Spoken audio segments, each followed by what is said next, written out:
Hello Tech Time Travelers, and today we have just a short little show and tell video of something that I purchased recently that I think is really neat. I was actually planning on doing a full deep dive video for this, and that's why you see this little base station here, which I bought for it, hoping that I could try and test it out. But unfortunately, this guy is missing some crucial parts, or rather a crucial part that is necessary for it to function. And because of what it is, it's unlikely I'll ever find it. So I'm just gonna do a show and tell for now, just to show it off, because I think it's kind of neat. Yeah, this is a prototype, or allegedly, according to the seller, this is a prototype Intel ChatPad. This is part of a stable of consumer products that Intel was producing in the late 90s, early 2000s. And I actually had one of their products. It was a digital camera. It was actually a webcam. It had a base that you could plug it into and swivel it around on. But you could also take it on the road and take pictures like it was a normal digital camera. It had horrible resolution. It could not store very many pictures on the internal flash RAM. It didn't have a flash. It didn't have the ability to adjust zoom or anything. And you basically had to take a picture in exactly the right lighting conditions to get something approaching, something resembling your subject. But still, it was kind of a really cool thing nonetheless, because at the time, digital cameras were not exactly common, and the ones that were out there were really expensive. And the Intel one was cheap. So in the early 2000s, Intel had this suite of products available, and one of the things they were doing was they had this wireless base station, and there were various devices you could connect to your computer wirelessly using this thing, including keyboard, mouse, and this toilet seat shaped gamepad, which looks really bizarre. I've never actually seen one of those in person, but I vaguely remember them. And they also had some other devices that were in the works. They had something called the WebPad, which was basically a tablet, 9 years before Apple came out with the iPad, that was able to basically surf the web wirelessly. And then they came out with the ChatPad. We've got wireless peripherals and all sorts of new and exciting wireless peripherals. I think one of the more exciting is a ChatPad, which is a wireless internet instant messaging device. This basically enables wireless connectivity to your PC for instant messaging over the internet. So basically wireless connection from the ChatPad to the PC, to your ISP, to the internet. Lots of devices like this. And that's what we're going to be showing off today. They never actually produced this for sale. As far as I know, this only existed as a prototype. The information available about it online is quite scarce. Apart from trademark registrations and a few mentions of it in news articles, there's really not much there. There is a photograph that you can see of the ChatPad operating, and it's got basically what looks like something on the screen, but for all we know, that may have just been like a plastic applique that went over the front of the screen and just kind of provided a demonstration of what it would look like.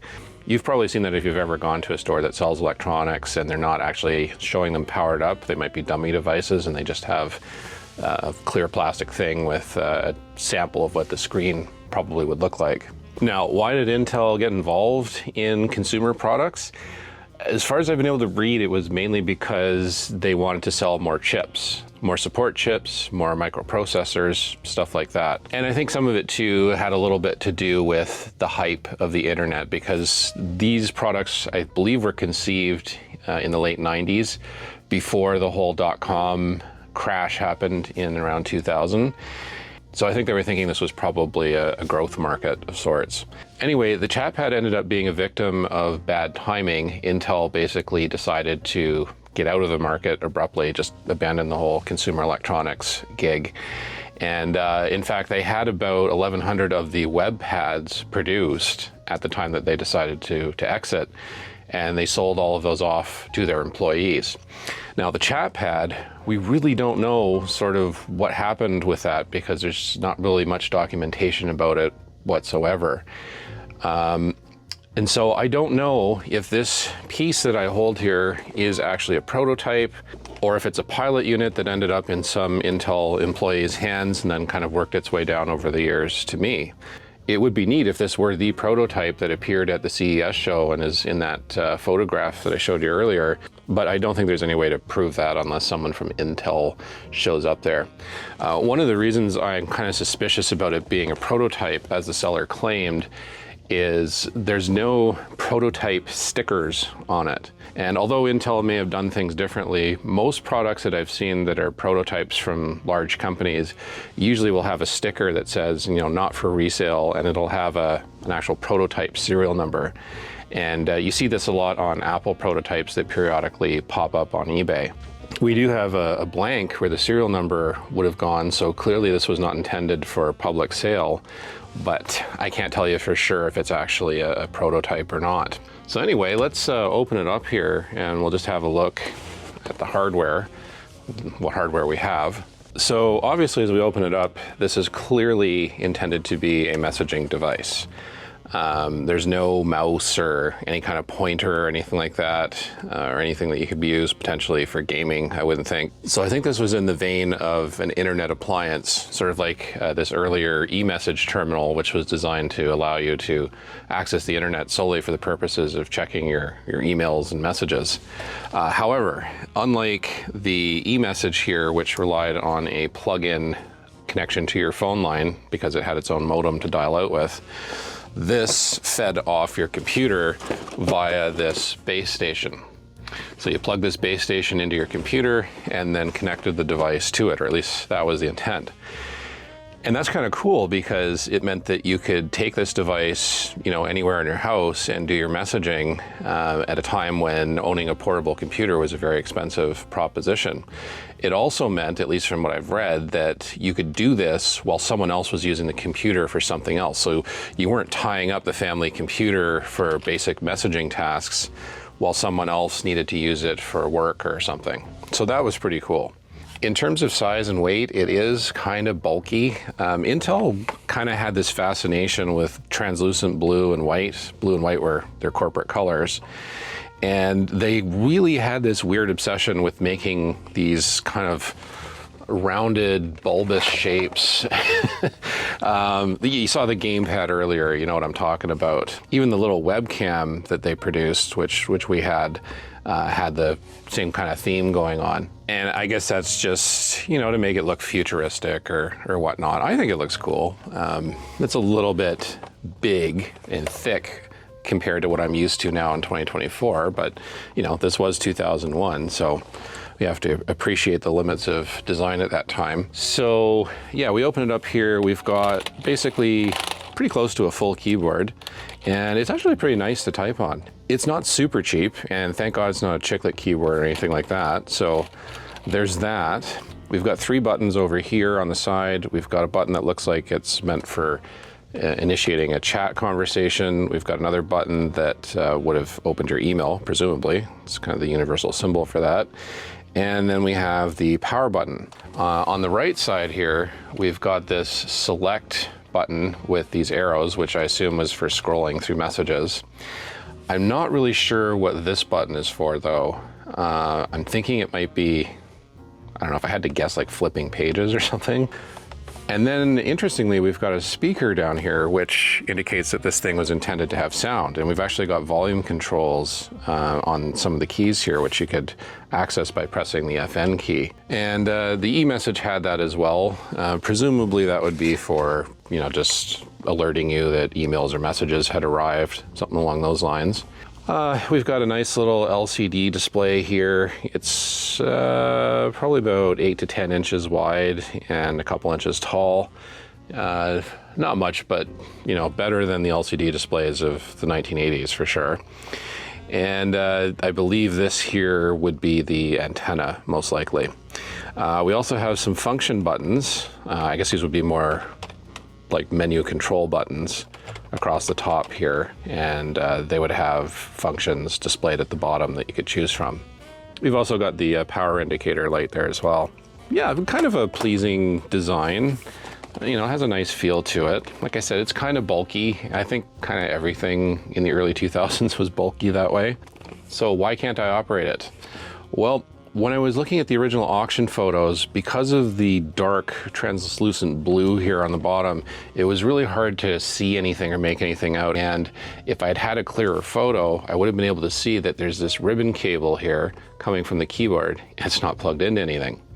Anyway, I got it home and immediately wanted to power it up. So I pulled off the lid here and I threw in some AA batteries, and I realized that they were kind of loose. And I was like, why are they loose? And I mean, I could see a contact point up there, like normal for the positive side. And then when I looked even closer, I realized, oh, there's no wiring, there's nothing in there. So this thing has no motherboard. Essentially, the main thing about this device is not installed in it. We can see on the back here, which I didn't notice before, there's this kind of empty port. I'm guessing this was for charging, maybe via USB or something. I'm not really sure. Anyway, that's kind of where we're at with it. And yeah, unfortunately, I was going to do a deep dive video and, you know, explore it and stuff. And I was hoping that the software for it might have been preloaded onto the software disk for these wireless base stations. I was taking an educated guess that maybe they knew in advance that this would be coming out and included the software for it ahead of schedule on the base station. Maybe I was wrong on that one. But yeah, obviously the software would be completely useless because there's no actual hardware to run this thing. Now, why did Intel abandon this whole project? I don't think they abandoned it specifically. I think what happened was a couple things. Like I said earlier, the market for this sort of stuff became more commoditized. Is that the right word? So the profit margins for this sort of thing just, you know, made it not worthwhile. And then the other thing was, I read that a lot of Intel's clients, companies that made devices like this, did not like Intel wading into their space. They didn't like competing against the manufacturer of the chips that they used, which was exactly like what happened with Texas Instruments 2 decades earlier with calculators, where they were supplying the chips for the calculators and then decided to make calculators themselves. So I guess Intel kind of chickened out and just decided, nope, this isn't worthwhile, and completely pulled everything. So that's where it sits. I'm really excited to have it. The only other thing I have that's a prototype in my collection is the QBlazer modem here, which you can see is in clear plastic. And again, you can see it's got a label on the bottom that clearly marks it out as a prototype, demonstration only, not for resale, which this one doesn't have. I don't really know if this is in fact a prototype. This looks pretty polished in terms of the physical aspects of it. I feel like it's probably likely if they set up the tooling for this, they must have produced more than one of them, and that this isn't in fact the one that appears in the CES video. But I suppose it's possible maybe they just produced a one-off to kind of show what it looked like, and then the program got canceled before they actually started putting some guts into it. But I feel like this is probably just a pilot unit that never got its innards installed because the program was canceled right as they were starting to get ready for production. Pretty much the only people that would know for sure what was going on would be people that were working at Intel at the time. So if you're out there and you worked at Intel back then, or you know something about this, please drop me a line in the comments. I'd love to hear more about this and learn anything I can. As far as what I intend to do with it going forward, probably not much. Just keep it on display. It'd be tempting to try and rig it up with something so it could actually operate, but there's a lot of design elements that are sort of over my head. I'm not an electronics engineer, so I wouldn't have a clue how to figure out, you know, how the keyboard's wired, how the screen's wired, and stuff like that. Anyway, that's it for this video. I literally just got this not even a week ago, and I just thought it'd be really cool to show it off. So here it is. If you enjoy these sorts of short little show and tells, smack that like button. If you don't, hit the dislike. And if you're enjoying my videos generally, I hope you'll hit the subscribe button maybe. Or you could join my Patreon, which helps restore and maintain machines like this. Anyway, thanks so much for watching, and we'll see you in the next video.